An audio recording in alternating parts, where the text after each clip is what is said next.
Hey everybody, welcome once again to the Wrestling Inc. podcast. I'm Glenn Rubenstein. Today we're going to talk about SmackDown Live for April 25th, 2017, joined as always by Wrestling Inc.'s own Raj Giri, and we got Dennis Farrell back with us as a guest to talk about the show. Raj, how's it going, man? Good, man. How are you? Doing well. Back from Vegas. I can see Dennis, I believe, is still there and at the National Association of Broadcasters convention. And watched SmackDown last night on the way back. Interesting show. I have not caught Raw this week, so I'll be curious to hear how it compares. But Raj, give me your top level view of SmackDown last night and what you thought of the show. I didn't think much of it. I thought it was another. I thought this week's TV between Raw and SmackDown were the poorest in a while. And, it was cool seeing Nakamura, but I thought that opening segment was just weak. I felt like he was, getting less over as the segment went on until the very end. And Breezango and Jinder Mahal and title matches at the next pay-per-view. I just thought it was kind of not necessarily bad, just kind of a weak, not much to rave about show. It is interesting, this direction that they're going in right now. What did you think, Dennis, of last night's show?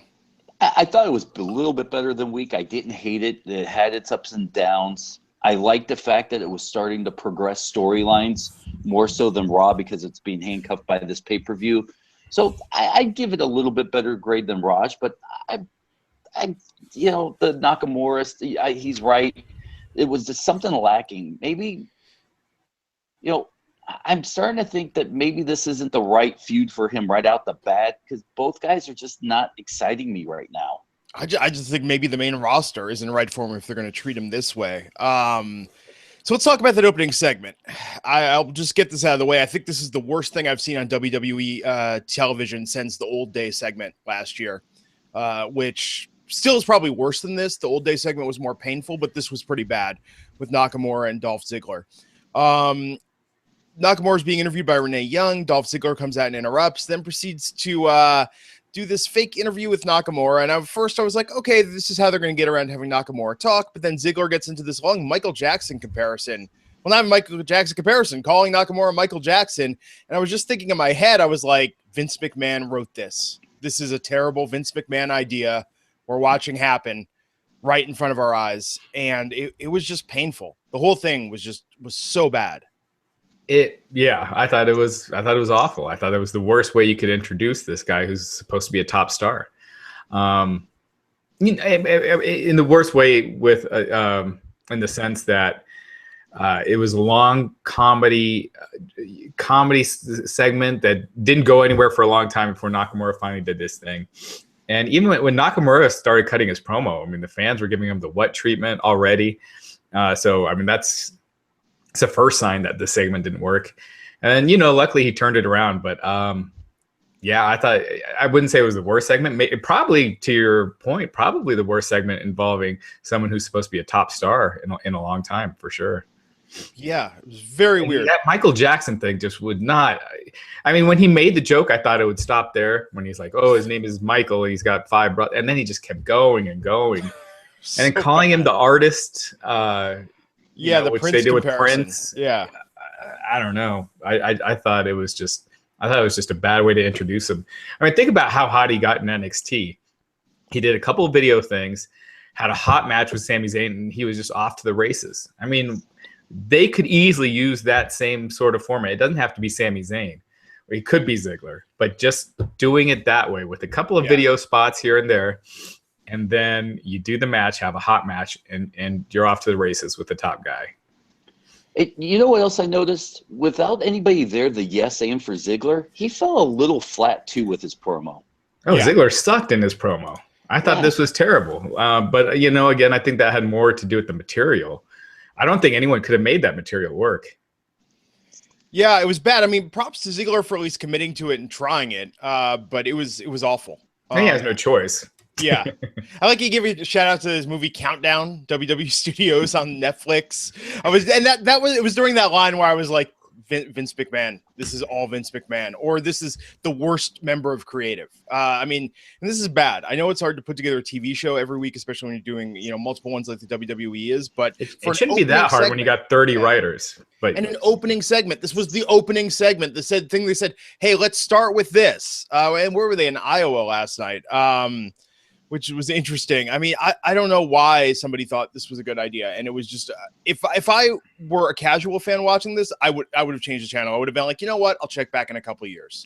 What's becoming clear to me is if they want to put Nakamura, it's clear that they want to put Nakamura in these promo segments. And if you do that, I think he's going to need a manager or a mouthpiece because, he can do a minute or two promo, but that's about it. And this is the only thing I'm going to say about that. Look, I understand he's working on his language. He's been working on it in NXT. It worked at NXT, but if you're already, it seems like he's having trouble with some of the phrasing and the words. Like, why have the mouth guard in additionally to that if he's not doing a full-on match? I just think that's setting him up with another impediment, Well, I think when English is not your first language, you can still be a very effective talker. Just give him badass lines to say. Don't have him doing comedy. They don't have him doing these comedy cheesy lines that wouldn't work with almost anybody else, and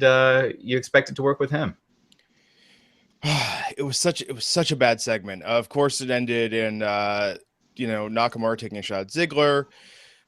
This is going to keep going on, folks, till Backlash. Strap in. We got a couple more weeks of this feud. It should be a good match.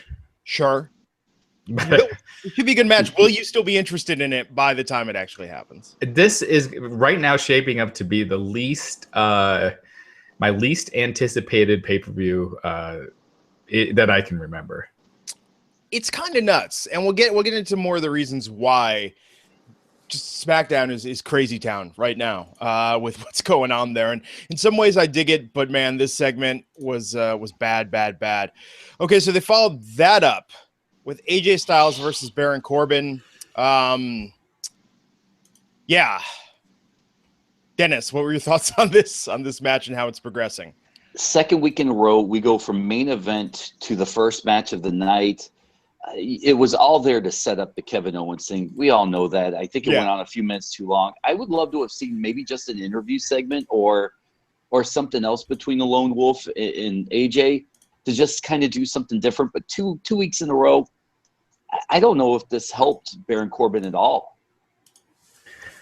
Well, I mean, they're right now the build is for AJ and Kevin Owens, and Baron Corbin is in a feud with Sammy, so I think it made sense for AJ to go over here. I actually thought this was the best thing on the show. Really? Yeah. Wow. And that being said, I didn't think it was that good. It was for AJ match, I thought it was above average. I thought the match was fine. Owens on commentary. You know what I feel like? I feel like they took a good SmackDown writer and sent him to Raw, and then in return they took Raw's worst writer and sent him over to SmackDown.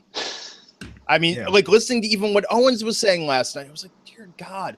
And by the way, did anyone else notice last night that JBL was like, this was best behavior, most magnanimous JBL? Like, it was very weird how he seemed neutered last night. The whole thing just was, their banter, their back and forth was so awkward. To me, the commentary usually enhances these matches, especially when you have Owens on commentary. I mean, KO is awesome on the mic, but I was like, man, I would rather just watch this match without all this talking going on. I think they're doing this anti-American thing like twice on the same show with two different guys. And with Owens, you don't need it at all. He's already established. He's already been world champ. It just brings him down. Just have him be serious. Have him talk about how he's the best wrestler in the company. He's tired of people saying AJ Styles is. He's going to prove it. He's wanted AJ Styles for a while just to, shut everyone up. And that's all you need. And that makes it real and a more realistic issue that people could get their hands, that people could get into, as opposed to I'm the face of America and this nonsense that nobody really believes. That was the part when he was like, and you know what's going to happen? You know what's going to be trending after my match? The face of America. And it's just like, dude, like, it was so bad. Yeah. So, okay, the end. Owens jumps in. Owens and Corbin. I like that moment. I like Owens and Corbin looking at each other, looking at AJ and saying, sure, let's beat him up. That was kind of cool. Sami Zayn ran out, got involved. But even then, so are we going to get Sami and Corbin as a bit of a placeholder coming up? Is that where you guys think it's going? I mean, they don't have anything else for him. I think it's a good thing. That's very like NXT. Which today I don't know if you saw that, but Baron Corbin is suspended for a week. For what? It's a storyline. Shane McMahon tweeted it for.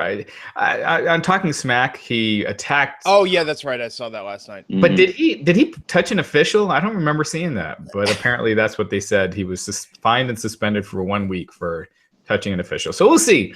We'll see how true that is. Is he going to be at this weekend's live events? Oh, and, yeah. And if it's effective immediately, that would mean that he's off at next Tuesday's SmackDown Live too. Yeah. Talking Smack last night, for me, that was sort of a dream lineup, except for the fact JBL was co-hosting. I was like, man, Breezango, Sami Zayn, Becky Lynch. I was like, this is perfect. Everyone I want to see them talking to, except JBL was the co-host. Really? When I saw that lineup, I was like, man, this is skippable. It was weird. Did you watch it? I did, and I got nothing out of it. I love JBL. You could tell JBL knows that he's just like, I really gotta. He at one point, and it's actually interesting to watch. It reminds me, I made the comparison before, but it's very much like an episode of The Office, and it's like watching Michael Scott, what was in the sexual harassment thing. Like he's just in there trying so hard to keep it together. I thought he was being more of a heel on Talking Smack than on SmackDown. Talking Smack, definitely, but even with that, he was talking about cheating on tests. Right? Yeah, he was doing the old '80s like Jesse Ventura stuff. Yeah. But you could see even Tyler Breeze up there. I don't know. I felt like even with Byron Saxton last night, Byron Saxton was like setting it up. You could tell JBL wanted to say something, and JBL just stand there and smile. It was fantastic.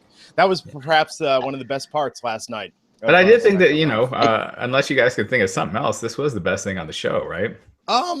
Actually, well, okay, we'll get into this. Yeah. Okay, so after that, Beat the Clock Challenge, round 1. So, Raj, you want to tell people what the Beat the Clock Challenge is? Yeah, so you got 2 matches. Whoever scores gets the win the fastest amount of time wins. So it's a way for people to backdoor into title shots, which is exactly what happened here.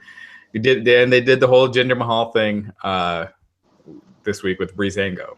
So you thought the tag team situation on SmackDown was bad before. It's just face planting now. Okay, so and again, Clock, yeah. Oh, go ahead. I was gonna say, so American Alpha versus the Clones. Yeah, 50-50. Man. American Alpha gets their win back. A 5-minute match. So the Clones look strong. 5 minutes, 17 seconds. This was not a blowout by any means. At many points, it seemed like it could go either way. God, American Alpha, I mean, they're just becoming workers, and they're good. I mean, they put on a solid match, but this is a far cry from the momentum they had on NXT. Yeah, they're just another team right now. They're up at a higher level up than the Ascension and Breezango, but they're not anywhere near what people were hoping for last year. And no storylines. So I know there's been some backstage stuff on WWE.com, but what a missed opportunity to talk about this team that drafted up to SmackDown Live, got the titles, lost the titles, and now is on the comeback. There actually is kind of a story to tell, but the WWE ain't telling it. Yeah. Kind of surprising. So American Alpha did win this match at 5 minutes, 17 seconds. We will talk about what happens with the Ascension and Breezango in a minute. But first, let's talk about this Rusev promo. Rusev sent something in from backstage. I thought the production of this was interesting. I mean, it looked like Matt Morgan Google Hangouting into the podcast. Thought it was interesting that they were like, okay, we're just going to, just have Rusev shoot it on a laptop, man. I mean, this is television, people. Get a cameraman back but there. I liked it. It showed that he didn't care enough to have the WWE cameras show up at his house. He's just giving a quick message, and it's a way to keep him alive as he's recovering from surgery. So yeah, demanding a title match at Money in the Bank. I think that's great. I think putting him in that picture, even though he's been kind of doing nothing since the fall. As far as in the title picture, I think it's great. Yeah. I was really excited. Oh, Dennis. When that popped up, I was really excited because I'm a big Rusev fan, and I think the move to SmackDown is going to help him more than probably anybody else in the draft. And the fact that, you know, he's just not off TV. Now he's doing these promos. I hope they continue them, but just maybe evolve them a little more as they go so they don't get stale really quick. Yeah, it's like I said last week. I just feel like right now SmackDown feels like they have very few stars. It just feels like a lot of enhancement talent. And once you get Rusev in the New Day and Nakamura really in the thick of things in wrestling, I think that'll change quick. But man, this last Monday's Raw was the second least watched of the year. Last week's SmackDown was the second least watched of the year. This week I think is probably going to be the least watched episode. And it's just taking that WrestleMania momentum, and instead of doing something interesting and pushing the right talent to get people excited and tuning in, people are tuning out. So they tune in the night after WrestleMania. They tune in the next week with the Superstar Shakeup, and then that was it. They haven't been able to sustain it, and it's a lost opportunity. And they've been doing this every year for like 10 years. Whereas before, you look at when Steve Austin won the title. You know, it wasn't like then they put him in a feud with Bart Gunn or something like that. You know, they really made things interesting after that and caught fire, and it just took off. And that summer was one of the hottest that they've ever had. And they just keep dropping that chance. Especially the Superstar Shakeup. I mean, they got the ratings pop with that. I mean, I don't know. I was excited. I think back just even 2 weeks ago, I altered travel plans to like be back to watch Raw because I was like, man, Superstar Shakeup. I cut a vacation short because I was so excited for that. And I felt like that delivered on the excitement. And now it is just nosedive. You could have done some interesting storylines. You could have, and again, this isn't anything against Jinder. I think you could push him, but not straight to the top when he was jobbing when he was a jobber literally the week before. Yeah. And before getting a world title shot. Same as Breezango.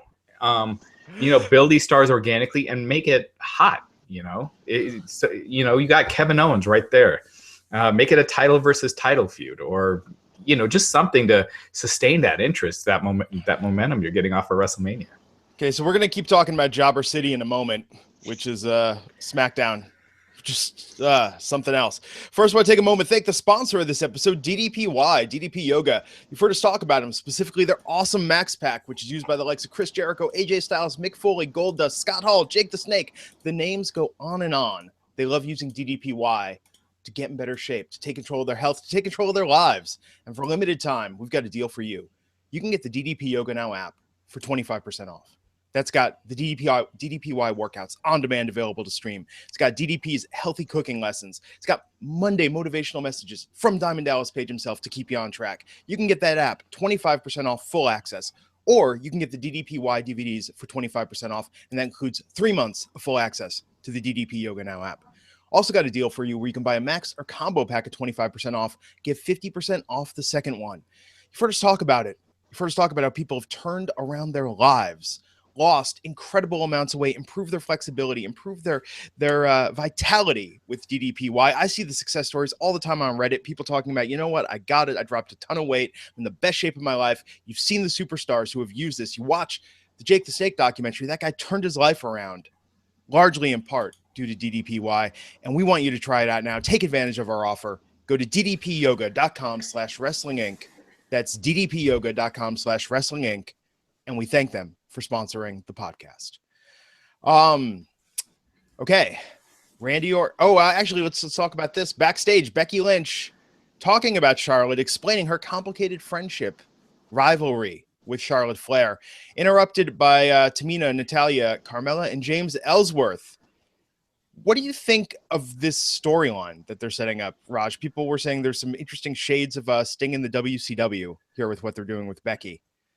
I guess if they're building it to another 3-on-3 women's feud, when Charlotte and Sasha and Becky first came in, they were doing, the Team PMB and what were the other ones? Team Bad. And Yeah. Mhm. And it just seemed like they evolved away from that.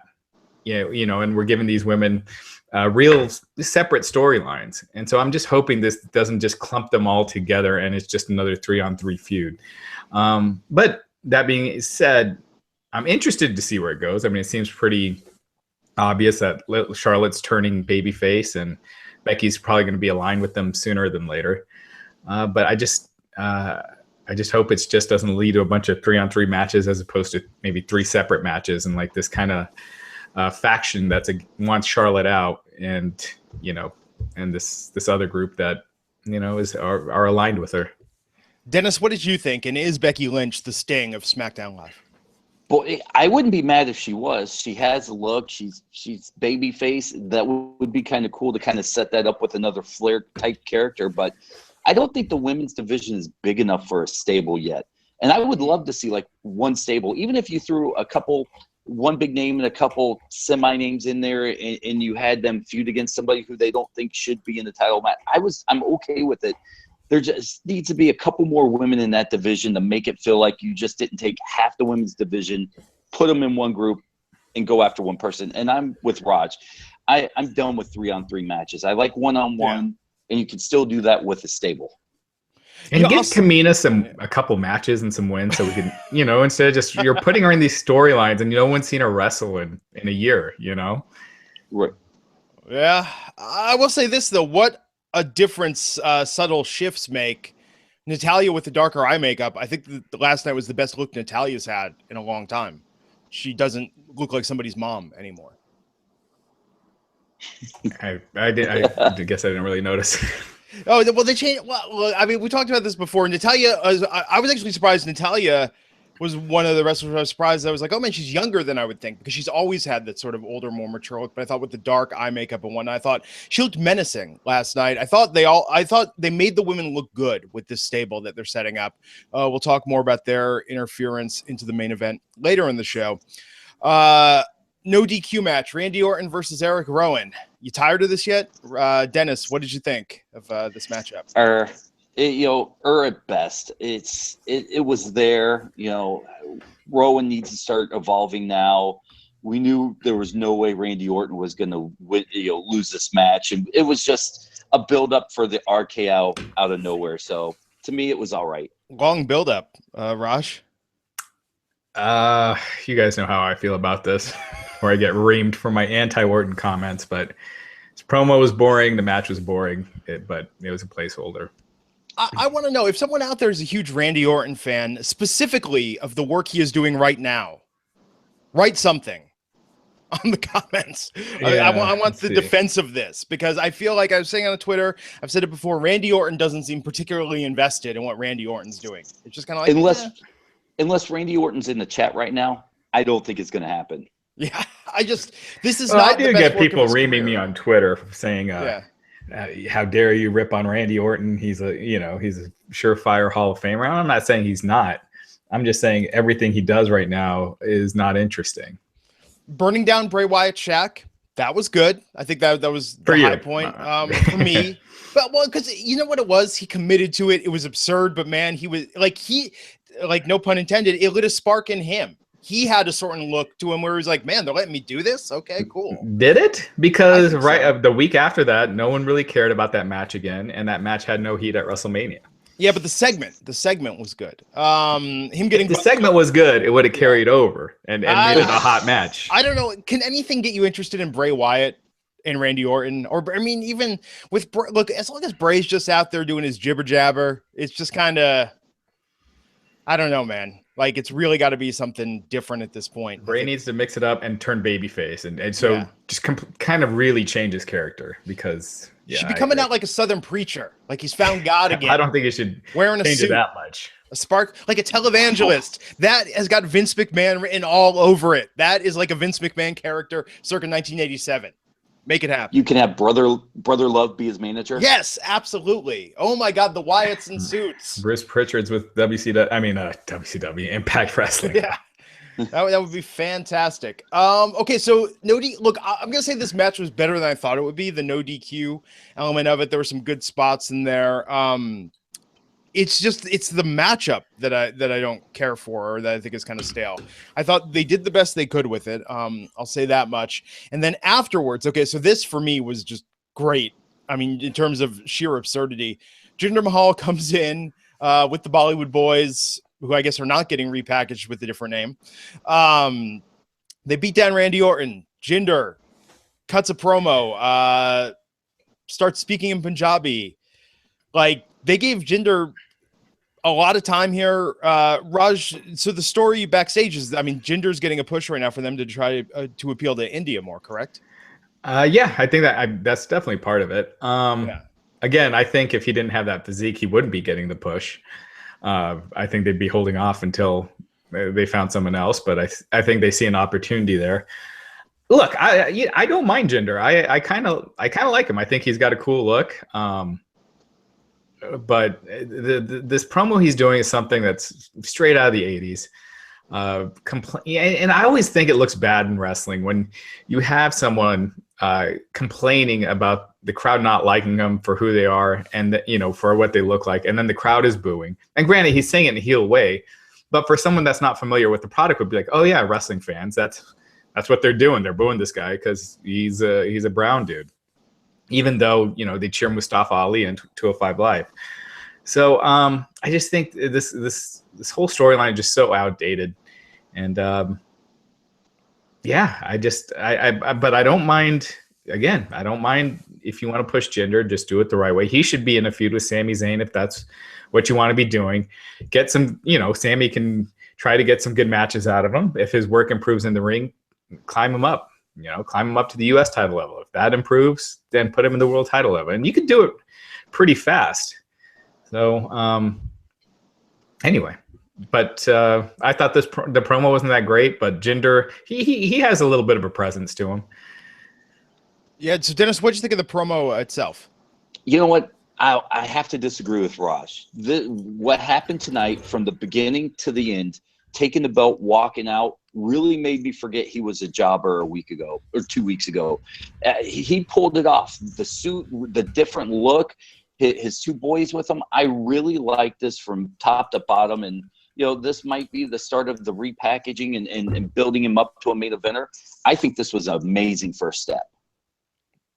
I'll tell you, when he left with that title, and I loved it. That moment, him rolling away, holding up the title outside of the stretch SUV, I thought that was just so absurd. It was fantastic to have him steal the title. We haven't had that in a while. And so, Raj, do you think this is how they get around not having the title on the line at Payback on Sunday because Jinder stole it? Well, they stopped promoting it as a title match. Really on TV, outside of the graphic, I don't think they mentioned it since in weeks that it was for the title, because they haven't addressed what would happen if Bray Wyatt won it. Well, title can't be on the line now. Jinder's got the title. Yeah, I feel at least say it's non-title, so it lets people know that Bray, because I think people automatically assume that Bray can't win because he's on Raw. He's not taking, and I think people think it's a title match, so they're like, Bray's not taking the title to Raw. By saying it's a non-title match, all of a sudden it kind of opens it up. Oh, well, then Bray could win. And what's with them making it part of hyping the House of Horrors match? Of Randy keeps saying, "I don't even know what a House of Horrors match is." It's just stupid. But you could have Jinder cost Randy. I almost think that might be the way to go. Even though I hate champions losing in non-title matches, especially if it's not building to a return match. But you could have Jinder cost. Cost Orton this match. Since you don't know what it is, it could be something like he's buried under something, and since it doesn't say it has to be won by pinfall, and and just leads to that, I guess. I don't know what they're doing with Jinder. I'm on board with it. Certainly, I'm more invested in what Jinder's got going on than what Randy's doing these days. Yeah, I'm more entertained by Jinder than Randy Orton, but and they did call them the Bollywood boys the Singh brothers later. So yeah, I'm sorry. So I think they got to figure out once and for all and do a couple promos so people know who these guys are. Yeah, right now they're really just playing heavily off the other factor. Right. That being said, I talked about this on Twitter, and what Jinder has done, and the reason why I think Jinder really deserves a push, forget the India market. I mean, really with his body and pushing himself, this is that brass ring that he went for as a jobber. I mean, the one thing he had control over was his look and his physique, and he just maxed it out. And I think that impressed a lot of people higher up. The problem is with Jinder right now is he's in a program with Randy Orton. And if Orton doesn't like you for any reason, if you mess up in that match, you remember when Kofi Kingston was getting that push and he like got up too fast before taking an RKO, and then all of a sudden he was in jobber land after that when it looked like he was, getting to that main event level. And that sounds like ages ago, but it really happened. Kofi was getting to that main event level, and then Orton just kind of shut him down something fierce. So it's not like he's working with CM Punk or Daniel Bryan who will try to work with you and help you improve. And I'm not saying Orton doesn't do that at all, but he's got a short fuse. So if something doesn't go wrong, you could end up going the other way quick. And I don't think they want to do that because of the Indian market, because they are getting a lot of, this Jinder thing. Look, they're getting a lot more talk out of it than other pushes they've done. I mean, this is one of the biggest jobber to world title pushes that they've ever done that I can think of. Oh, I think the one we're about to talk about next might even for a world title, for the WWE Championship. Yes, absolutely. Okay, so we had another Lana promo, splitting her and Rusev up. Saw some stuff. What was it? NXT house event she was wrestling at. So she was at dancing with scarves. So I saw some video online of that. So soon we're going to get to see what this dancing gimmick is all about. After that second part of the Beat the Clock Challenge, the Ascension versus Breezango. So, Raj, I know you've got some strong feelings about this. Dennis, I'll go with you first. When you saw that their time to beat was 5 minutes and 17 seconds, how did you think this was going to go? Did you think we were just going to have an exceptionally long Breezango Ascension match? Or did you think it was really going to happen like this? I could not have imagined that they beat them in 5 minutes. I thought you'd have two jobbers. It'd go, you hear the buzzer, the end of the match, and they just kind of all leave, and that's how it would end. Never in a million years would I think Breezango could pin anybody in under 5 minutes. On the Ascension. Here's the thing. I think still, it's Breezango. I think all four of these guys have potential. I think the Ascension, if you got rid of the stupid face paint, repackaged them. I mean, they've been put in that spot for so long, though. It will be difficult. But if you probably broke them off, and same thing with Breezango. If you got them away from the comedy, this is gonna sound weird, but grow a little chest hair, look a little more manly, as opposed to like, teenage kids that are doing the same pretty boy gimmick that's been done in wrestling since forever. And get more of an edge, I think they could be something. But with this cheesy comedy gimmick that they're doing, man, and then them winning. Look, on the post-WrestleMania show, if I said the next SmackDown pay-per-view is going to have Jinder Mahal in the world title match and Breezango in the world tag team title match, what would you think? What would go through your head? I would just family time. Yeah. You would say like WWE, someone needs to, have an intervention with WWE if that's their plan for the next SmackDown pay-per-view. But that's where we're headed. I'd be like, and is it going to be Sami Zayn versus Kevin Owens in the main event? If so, this is like Christmas and my birthday rolled into one. It's fantastic. But no, it's a shocking development to say the least. However, the thing I thought about last night, and I know I've cited this match before, Battleground pay-per-view, the Usos versus Breezango was one of the best pre-show matches I think the WWE had last year. Like, it was legitimately really good match. It's not, but it's not their ability at all. It's their it's this opening match gimmick that they have. Yeah. And if they can drop that, but really this is a placeholder until the New Day get there. So yeah, hasn't I still think the Colognes would have been a better choice. You already got them to win over American Alpha. Yeah. I think you could take them a little more seriously than Breezango, but Tyler Breeze never had a belt. Just saying. Did Fandango? I don't think not to my recollection. No, he was scheduled to, and then he got that concussion. I'm just saying this. Fandango has a win over Chris Jericho at WrestleMania. That's it's crazy to think about. You know what comment I saw on Reddit last night? This will tell you where the IWC is at with this. It's similar to what I saw with the Slater Rhino thing. You know, I think that people that watch a lot of wrestling and feel frustrated on behalf of these guys that are talented like to see when the jobbers get their chance. And I think you're seeing that with Jinder. You're seeing that with Breezango. I saw multiple, like a dozen plus comments on Reddit last night.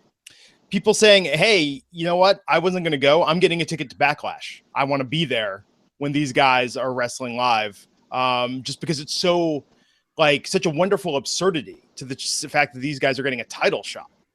And I think that a lot of the internet fans are going to embrace that. We'll see. I mean, they don't get the reaction on TV. Yeah, but TV's a little different though. Yeah, TV's different than the hardcores because TV, they're the one that are paying the money for it. But in Chicago though, man, in Chicago, this is going to be, I don't know. Like I bet you they will not. They will get a mild pop at best. I think here. Okay, so Chicago, right? We know that's going to be the town with just the most obnoxious CM Punk chants. I mean, they're a rowdy crowd even before that, right? So I think those fans are going to see Breezango and Jinder Mahal as rooting for them as the vessel for venting all of their frustrations with the WWE. I bet they will be chanting CM Punk so loud during the Orton versus Jinder Mahal match, and that will be their vessel for, venting against WWE. Maybe. You know, I just want to jump in and say this. I really felt like if they would have gave it another month, and I know they couldn't because they're just trying, placeholders, but if Jinder Mahal were to have won the championship, and then the month later, Breezango, does this, I felt like it would have had more impact. Like, look, these guys are now doing it. I don't know if you're handcuffing yourself for the specialness when you have them both 1 week apart being elevated. Does that make sense? Yeah. I didn't quite follow. What's that? It's too much too soon in the same category. It's like jobbers being elevated. Right. Although it kind of makes sense though, right? Because now that I'm thinking about it, I could see someone in creative making a case to Vince saying, hey, look at how with Naomi, us putting the belt on her, she came back, she did the better entrance. People were really rooting for her. And when we gave her the title, she got the "you deserve it" chance. People like seeing the guys and girls that have been here a long time. But she was never pegged as a joke. No, not as a joke, but she certainly wasn't. I mean, if I would have told you a year ago, Naomi's going to be the champion. She was supposed to be. She was supposed to be at WrestleMania, 2 years ago, but then she got injured and it was changed. But I mean, she's always been near that level. She's not a joke. Breezango has been a joke. And even when you saw them win last night, you look at the faces on the crowds, and most of it's like, this is what I'm watching. I liked on Talking Smack that Fandango is now like almost channeling some of Chet Cheddarson, his South Park regional wrestling character, doing like all the mumbly, the whispery thing. I thought that was cute. But yeah, I think they're on Talking Smack. It seems like they're almost ill prepared to have this attention on them again. I think that they need to do a little workshopping with their characters, just if they're going to really be in this picture for the next couple of weeks. Yeah. It seems like it even caught them off guard. So yeah, Backlash. Breezango versus the Usos for the WWE SmackDown Tag Team titles. We'll see how that goes. Okay, SmackDown Women's title match. Speaking of Naomi versus Charlotte Flair. So pre-interruption in this match, Dennis, what did you think of the show these two put on? I liked it. This was a genuine main event for the SmackDown card. The SmackDown was all right. Jinder Mahal to me was the best part up until this point, and I really liked it. My only complaint: the women's division needs a few more women, and this would have just been perfect. I love that they're creating this little group, and that they're not taking no for an answer. I really liked what they're doing here. Raj, what'd you think? Say that again. The match itself, and then the interruption. Which one? Hold on, I'm dealing with a troll. Oh, sorry. Well, that could be a full-time job. Naomi versus Charlotte last night. I thought the match was fine. It was a little sloppy at parts. I don't think it should have been in the main event because of the finish. I thought they were going to have an actual finish, which, if they were, I think it should have been. It should have been the main event.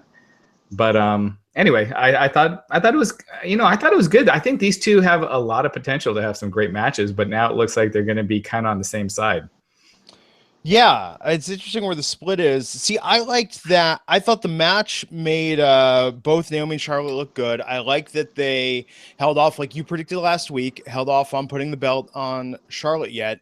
And I even thought with the girls, and I really hope, are they calling them the welcoming committee? They've used that phrase many times now to refer to this faction. I really hope that doesn't stick. I hope they come up with something. I didn't hate it. It didn't pop, but I didn't hate it. Yeah, and James Ellsworth is there. Like, it's kind of weird, right, to have the faction of, like, these three badass girls, and then like the dude that's just like, yeah, I don't know. It was very, what it reminded me? It's like they looked like a motley crew of street villains from like Teenage Mutant Ninja Turtles in like the early '90s. Would have been like, oh, this is the badass crew that is roaming the sewers. And again, like their gimmick is supposed to be that they're like the SmackDown natives, right? And they don't like Charlotte coming in, right? Yeah, Tamina, brand new. But Tamina hasn't wrestled on SmackDown since the brand split. Carmella's had like 6 matches, maybe. Yeah. It's so outside of Natalya, it doesn't jive. But I like that they had them standing tall at the end. I thought that it built their presence a bit, and if we're gonna get this as a real story, to what you guys said earlier, if this is gonna only do a bunch of 3-on-3 tag matches, yes, it's gonna be boring. But if they tell a real story with this and they keep giving it main event attention, I'm in. I want to see where it goes and what happens. I like that Becky didn't run out and choose a side last night, so I think that that's where things are going next week. Is we'll see her either come to Charlotte and Naomi's defense. Well, yeah, she's going to do that. She's not going to join. Yeah. The heel faction. Although it would be interesting if she did, but I don't think she's going to. So I thought the show got better towards the end last night. After the Jinder thing, when Jinder stole the title, that was just like, this is weird. And then Breezango became the #1 contender. It was like, okay, this is absurd. And then the thing at the end, I was like, okay, this is the show I'm watching. I thought it got stronger as it went on, but never fully recovered from my complete apathy to whatever Randy Orton's doing and that terrible promo that Ziggler cut against Nakamura at the beginning. I thought it was kind of uninteresting, but it wasn't necessarily a bad show. I could watch it. Outside of the Breezango winning, I wasn't like, this is stupid. But it did nothing to get me interested going forward. Like, I'm not like, oh wow, I got to tune in next week. Raw had been doing that up until this past week with, some of the stuff with Strowman and their build for him. And really their feud with the one strong thing they got right now that could be really strong is that AJ Owens feud. And I just feel like they're not giving it the attention that it should get. Next week, man, because Owens has to beat Jericho Sunday at Payback. Yeah. And one thing they did make clear here, because, when they first said like the Owens Jericho match, if, Jericho wins, he's moving to SmackDown. I think a lot of people, myself included, thought that meant, so if Owens loses, he's going back to Raw. And it's like whoever the U.S. champion is on SmackDown. But they made it clear that Owens is staying on SmackDown regardless. And if Jericho wins, he comes to SmackDown as well. Obviously he's not, but they made that clear. So Dennis, what did you think last night in particular of the incredibly audible "We Want Becky" chants during that women's main event? It was good. Here's a lady just lately hasn't seemed to get her comeuppance. The crowd, I think, is starting to recognize that. She's putting in the hard work. She's getting way better. I mean, she's had some sloppy pay-per-view matches in the past, but this is the standard get her comeuppance. This is great, and she needs to be in the forefront of whatever feud is going on in SmackDown right now. So, Raj, what do you make of that? What was the dark match last night after 205 Live, by the way?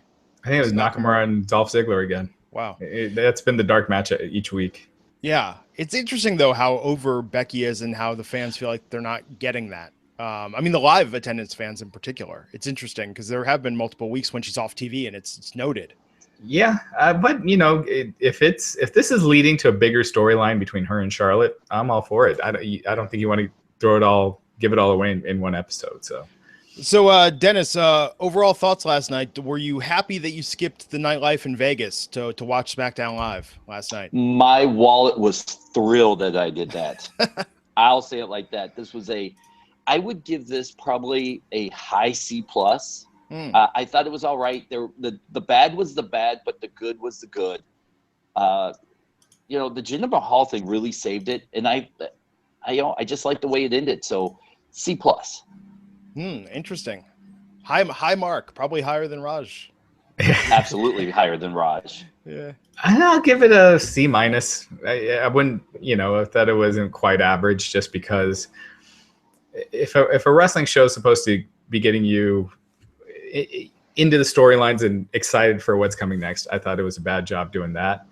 But it at the same time, I didn't think it was a bad show. See, watching WWE week in and week out, I would think the purpose is to give you glimmers of hope of the things that you love and then just frustrate the hell out of you the rest of the time. I think that's the MO of the WWE. And I don't know, something needs to... I feel like I care more about how this company does financially and what they're booking than they do a lot of times. Yeah. I want their pay-per-views to do well. I want there to be a ton of interest in these pay-per-views.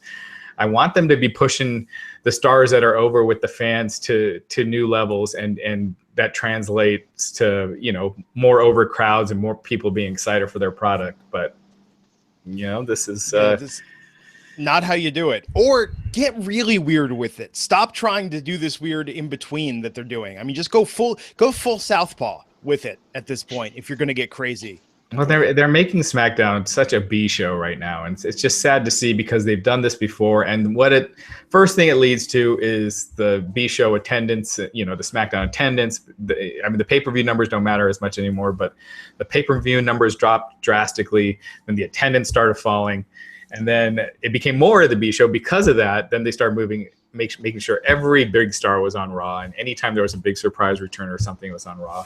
Till eventually the brand extension ended. And it was all back to one brand. Yeah. So, history will repeat itself if they don't get out of this pattern of making SmackDown the B show. Now, there is time. Nakamura still has time to build. AJ's there. They want to push Baron Corbin. New Day's coming in. Rusev could be an impact player. So I'm not saying it's the total B show yet. We need some more talkers, though. We need some more segments. I mean, even with Cena absent, it feels like there's a lack of people that can get on the mic and captivate. Owens can, just not with this material they're giving him. Even Ziggler. Ziggler, I think, is good on the mic, but not with the crap that they're giving him. I'm amazed. A couple months ago. So next week I'll be off Monday night's podcast again. But we'll be back here next Wednesday. I'm actually going to SmackDown Live next Tuesday in Fresno, California. But yeah, man, a couple months ago when tickets went on sale, I said, you know what? I'm going to skip Raw in Sacramento. I'm going to go to the SmackDown house show and do two nights of SmackDown events because SmackDown was so good up until a little while ago. Yeah, I think they lost a lot with Miz leaving because he was such a good talker that he was really entertaining. And I think Miz might have been their biggest loss in this superstar shakeup. Yeah. Even Dean. I think Dean had some good chemistry, and whatever they put him in. He could make Dean versus Nakamura. I feel like, Dean or The Miz, any of those guys, you need a solid dance partner. And I don't think Ziggler is at that level to carry Shinsuke, to keep him just mysterious and looking like a badass. I think last night it was a mistake to have him even talk as much as he did. Yeah. So going into Payback this weekend, do we want to do a little rundown of the matches that are set so far, Raj? Yeah, why don't we do a quick rundown? So we got the House of Horrors match. Dennis, how do you think that's going to be?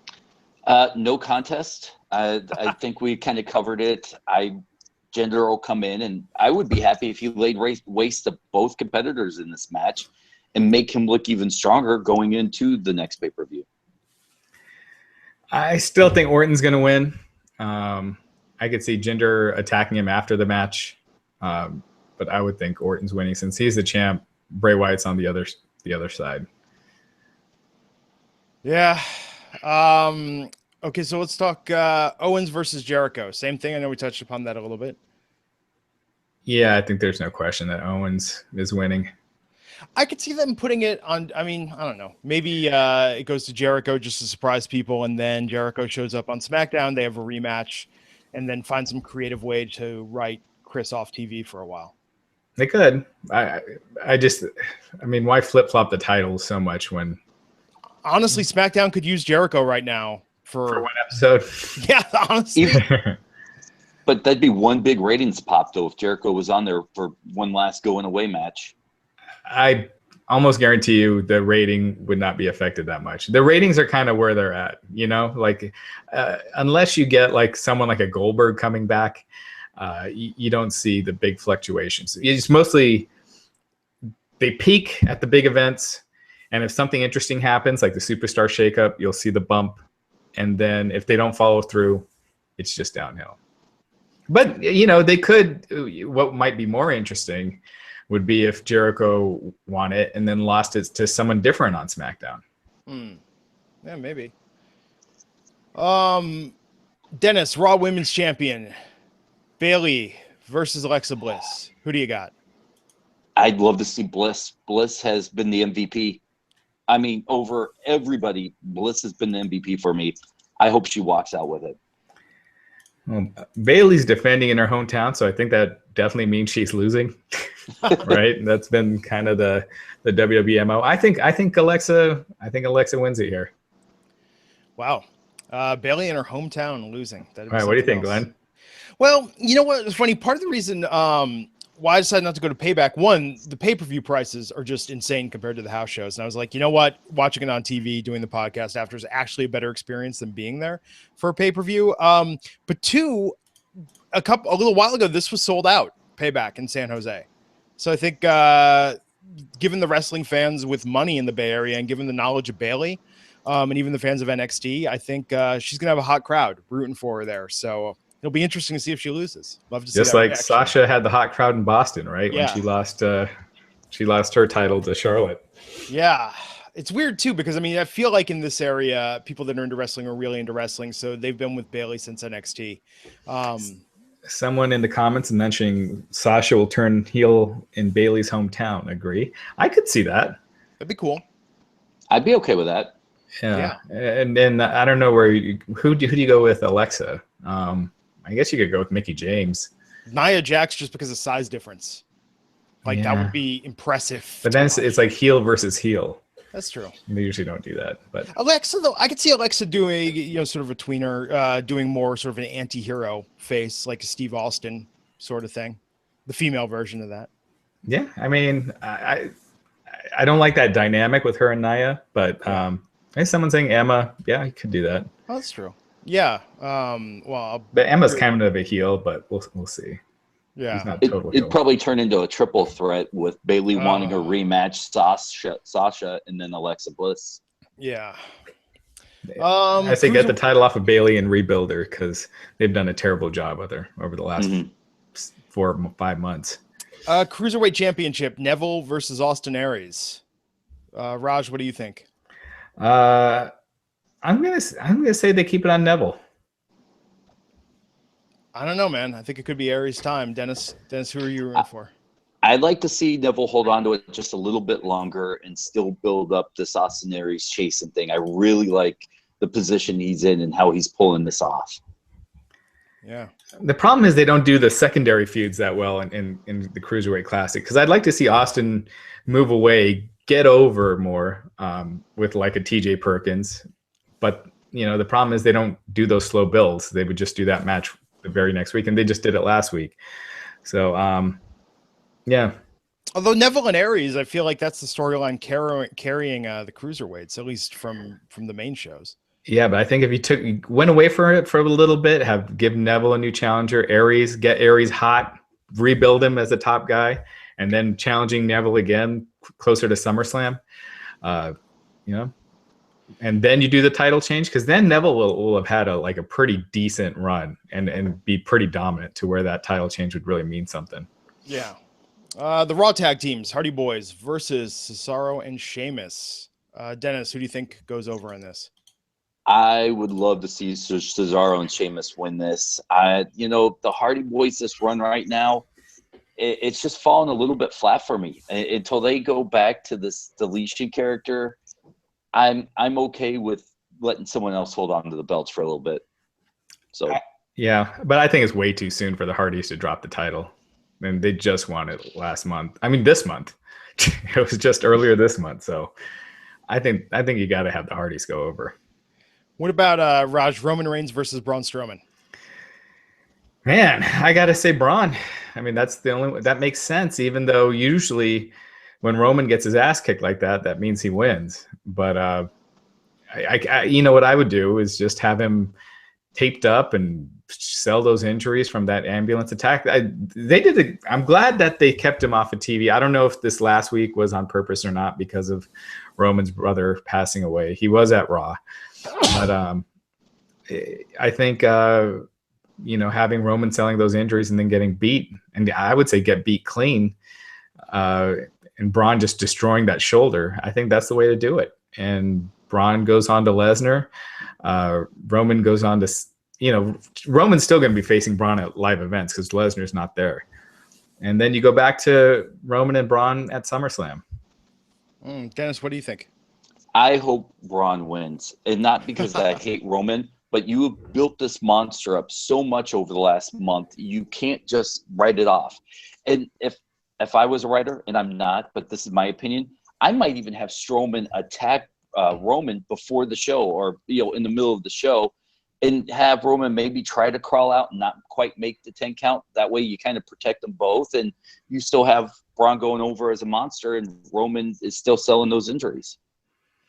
It'll be interesting to see if the crowd response is different at all for Roman for this one, just because his brother did just pass away. Oh, yeah. Probably not, but he didn't, like, when they mentioned his name on Raw this past Monday night, you know, there were "Let's Go Roman" chants in the crowd, and he didn't seem as you know, loudly booed as usual. Hated. Yeah. No, it's definitely I think helps him appear more so, or yeah, he is more sympathetic as a result of that. Seth Rollins versus Samoa Joe. Raj, what do you think? I think Joe should win. I could see them going with Rollins easy, but I think Joe should win because he's wasn't even on the WrestleMania card. He hasn't wrestled on pay-per-view yet, so I think it makes sense. It makes sense for him to win, but you know, there's all those times where the one ending makes sense and they go the other way. That's true. Dennis, who do you got? You know, on Monday night, I said I really think Seth Rollins will win, and I'm gonna still lean that way. I don't know how this is gonna end, and I don't know how they'll finish it to protect them both. But I think at the end, Seth Rollins really pulls this out, unless you see a Triple H sighting, which everything's possible. I think the Triple H Seth Rollins thing is done. Kickoff show: Enzo and Cass versus Gallows and Anderson. Who cares? Yeah. Bathroom break. Yeah. Gallows and Anderson. Yeah. It's interesting just to have that on the kickoff. Oh, the other thing we're going to have on the kickoff show, do you think this is going to set something up with Finn Balor doing a Miz TV segment on the pre-show? I thought that was interesting booking and spacing of that. Raj, do you think that could potentially be a feud in the making? I don't know, because they've been kind of going heavy with Miz and Dean Ambrose. Yeah. So do they just and they haven't had a pay-per-view match yet. So I guess I would think. So wait, who is so Dean Ambrose isn't wrestling. He's not on this pay-per-view at all. Finn Balor's got Bray Wyatt, but I doubt they do anything with Bray Wyatt. So yeah, I'm kind of curious where they go. If they went with Miz and Finn Balor, that might not be a bad idea because Finn Balor's been a little cold since his return. Yeah, I feel like maybe this is them trying Finn out with different people to see what gets the biggest reaction. Yeah. You know, like he could go anywhere now with this. Dennis, what do you think? Do you like that idea of Finn versus The Miz? I think it would be entertaining. You know, The Miz can make anybody look good. And, you know, you got to have a Miz on the pay-per-view. He's entertaining. He's a talker, and maybe this is where you build Balor back up and have him go over in the Miz in a tag segment on, Miz TV. Yeah. Someone made a good had a good idea. With Jacko Bean 14 said you could have Finn Balor's demon interfere in that House of Horrors match. Oh yeah, that'd be if they are still going with Finn Balor and Bray Wyatt. Someone's reminding me that Samoa Joe did have one pay-per-view match. He did face Sami Zayn on that one. Oh, that's WrestleMania. Right. Yeah, man. Payback. That's Payback. When we go over the card like this, I have to admit the pay-per-view sounds better than I thought. Yeah, you look at the matches and they're not bad. It's just the build has been like, if you would not know last Monday, you would almost completely forget that there's a pay-per-view this Sunday, and it did nothing to get you interested in it. But there's some good stuff on the show.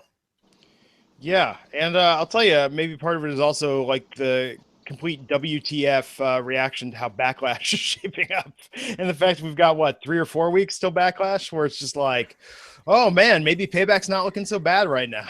And it'll be good after this week because they're finally like separate the brands. They don't have these cross brand tie-ins, so that'll be good. Yeah. So what else is happening in wrestling this week? Well, it looks like a lot of people are coming into WWE. Crazy Steve finished up with Impact Wrestling. He was a member of the Decay. He was in the Menagerie before. So, yeah, I guess he'll be starting up by the end of the summer. And Adam Cole, his ROH contract expires this weekend. Oh, wow. And there's an interview up that he did with ESPN. It's up on Wrestling Inc. this morning. You can check out some of the highlights there. But, he's saying, he'd be interested to going, if he were to sign with WWE, he'd want to go to NXT first before making it to the main roster. They got TakeOver in Chicago coming up. So I could easily see Adam Cole popping up there. And then Gunner. We exclusively reported that yesterday that Gunner will be taking his physicals, his WWE physicals, and if he passes, they're going to bring him in. Wow.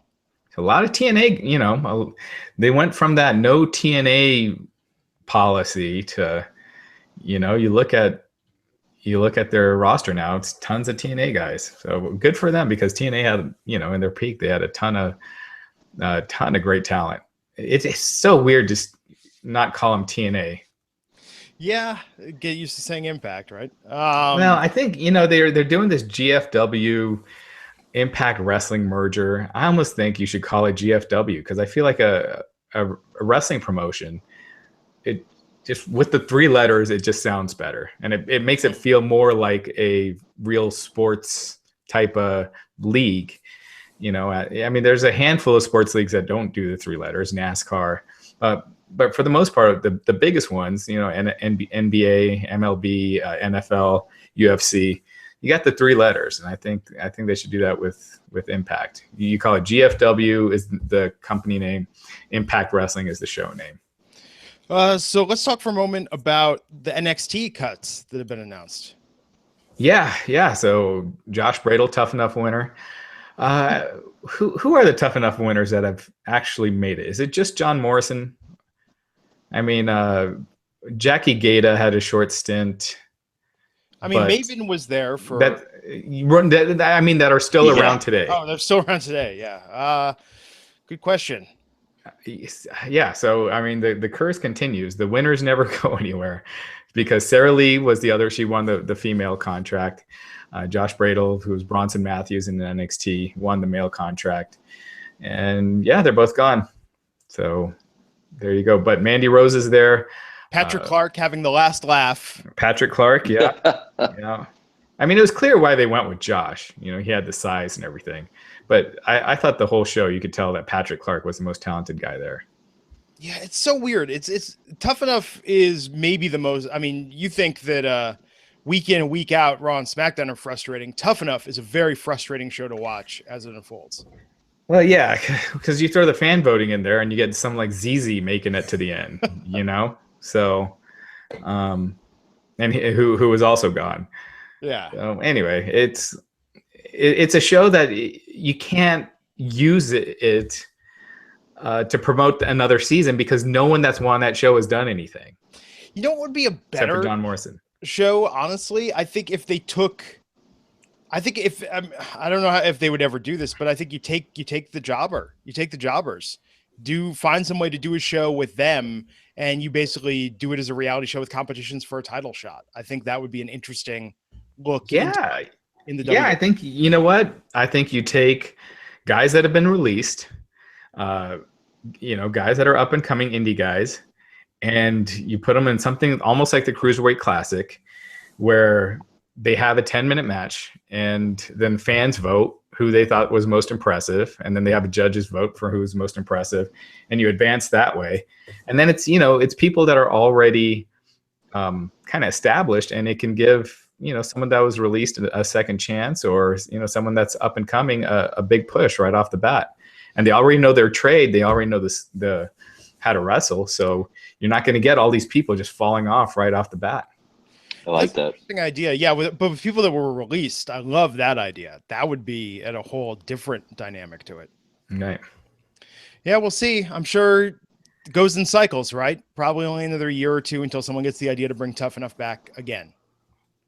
Right. Well, the ratings weren't so hot, so if they did it, they'd have to find a cost-effective way to make it worth something on the WWE Network, unless USA Network's numbers drop and they need it. They really, I don't know, man. If TV keeps going, I mean, look where TV is now as opposed to 10 years ago.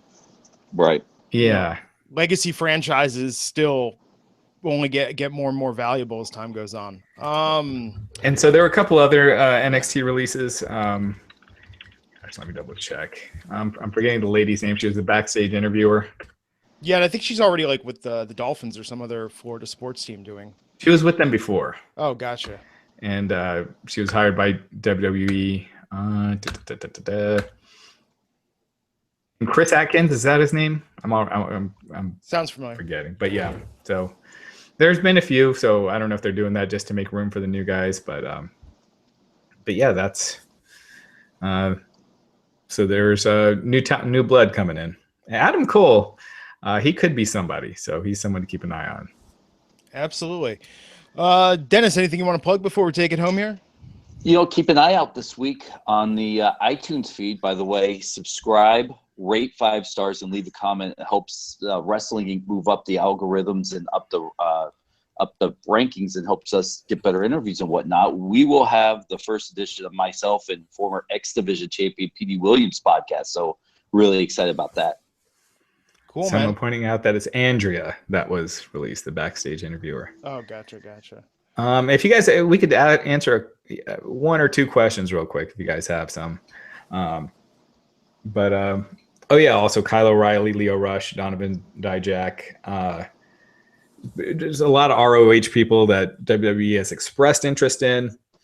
There's rumors that ROH had sent out some sort of legal letter for them not to tamper, so they're waiting the 90 days after their ROH contracts are up before making any offers. I don't know if that's the case for Adam Cole.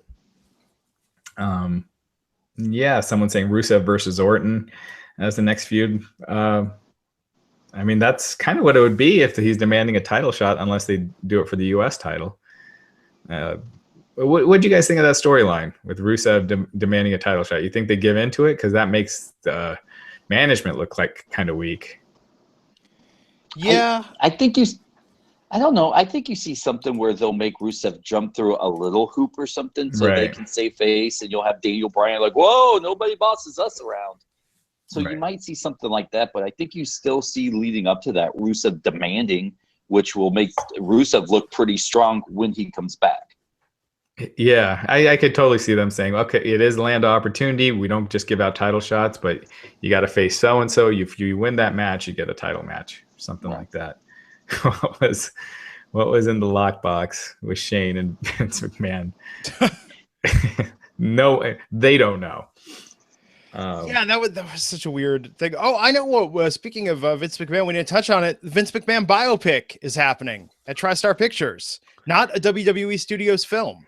Yeah, it'll be interesting to see if they have WWE involvement though, because it's a totally different movie with WWE involvement, as opposed to if it's completely independently done.